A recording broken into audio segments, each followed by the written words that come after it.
ባሌን በሚመለከት እግረ መንገድ ለተነሳው ጥያቄ ሁሉንም ሀሳብ ተቀብዬ አንድ ጉዳይ ግን ማስተካከያ ይፈልጋል።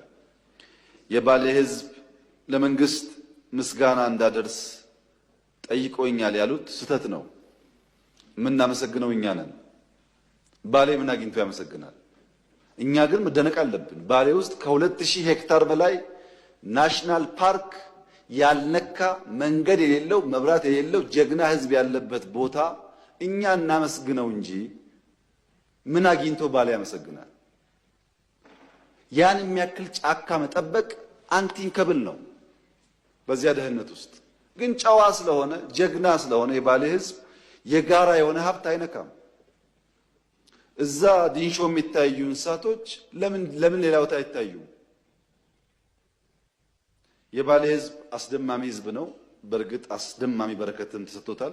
ኢትዮጵያ ውስጥ የትኛውም ስፍራ የባሌን ያክል ሀብት የለውም። የትኛውም ስፍራ የባሌን ያክል ደግሞ ምንም ነገር ያልተሰራበት ከባቢ የለም። እና እኛ ነው የምናመሰግነው ሕዝቡን በዚህ ሁሉ ችግር ውስጥ ያን የሚያክል ሀብት ጠብቆ በማቆየቱ።